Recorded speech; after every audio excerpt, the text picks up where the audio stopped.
Hi friends, எல்லாருக்கும் வணக்கம். Welcome to நித்தம் ஒரு சமையல். இன்றைக்கி குட்டீஸ்லேருந்து பெரியவங்க வரைக்கும் எல்லாருக்கும் பிடிச்ச மாதிரி ஒரு சிக்கன் மோமோஸ் எப்படி செய்கிறதுன்னு தான் பார்க்க போகிறோம். அதுக்கு முன்னாடி நம்ம சேனலை சப்ஸ்கிரைப் பண்ணாதவங்க சப்ஸ்கிரைப் பண்ணிவிடுங்க. கூடவே இருக்கிற பெல் பட்டனையும் கிளிக் பண்ணிவிடுங்க.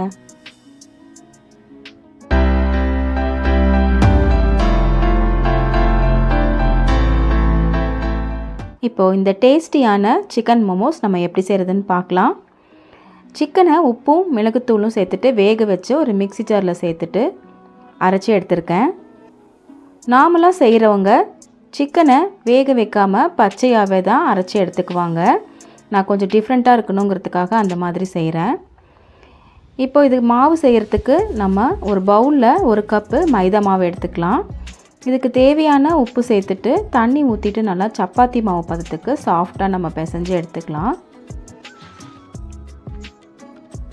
ரொம்ப கெட்டியாகவும் இல்லாமல் ரொம்ப தளர்வாகவும் இல்லாமல் நார்மலான ஒரு பதத்துக்கு நம்ம நல்லா பிசைஞ்சு ரெடி பண்ணியாச்சு.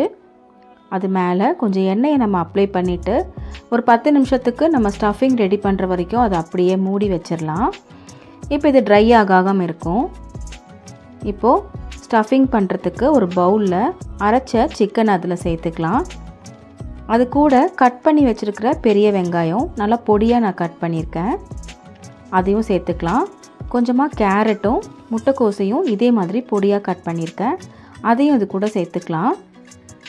கொஞ்சம் மல்லி இலை சேர்த்துருக்கேன். இதுக்கு தேவையான உப்பு சேர்த்துட்டு 1 டீஸ்பூன் மிளகுத்தூள், 1/2 டீஸ்பூன் மிளகாய்த்தூள், 1/2 டீஸ்பூன் சோயா சாஸ் இது எல்லாமே சேர்த்துருக்கேன். கொஞ்சமாக பொடியாக கட் பண்ண இஞ்சியும் நான் சேர்த்துருக்கேன்.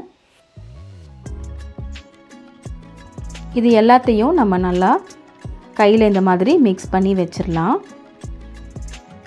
இப்போ மாவை நம்ம திரட்டி எடுத்துக்கலாம். மோமோஸ் செய்கிறதுக்கு மாவை நல்லா மறுபடியும் ப்ரெஸ் பண்ணி விட்டுக்கலாம், கையில் அழுத்தி பிசைஞ்சிக்கலாம். அப்போ தான் அது இன்னும் கொஞ்சம் நல்லா சாஃப்டாக இருக்கும்.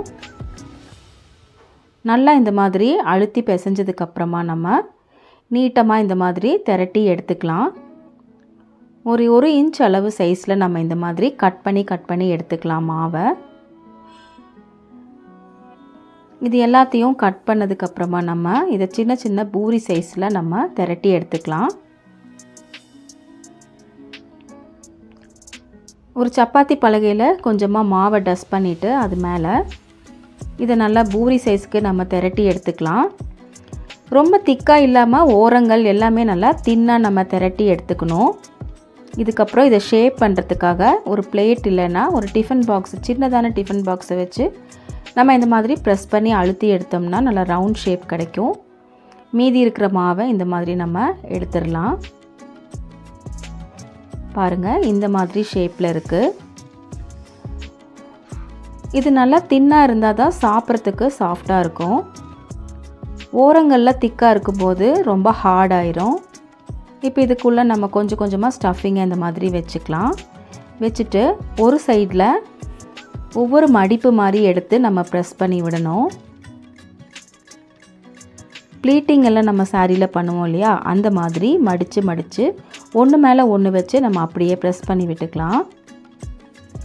ஒரு சைடில் மட்டும் இந்த மாதிரி பாதி அளவுக்கு நம்ம ப்ரெஸ் பண்ணி விட்டுக்கலாம். இன்னொரு சைடு அப்படியே அது மேலே வச்சு நம்ம சீல் பண்ணிடலாம். மாவு கரெக்டான பதத்தில் இருந்தால் தான் இந்த மாதிரி கரெக்டாக நமக்கு ஒட்டிக்கும், இல்லைன்னா பிரிஞ்சு வரத்துக்கு கூட வாய்ப்பு இருக்குது. கரெக்டான பதத்தில் நம்ம பிசைஞ்சு எடுத்துக்கணும்.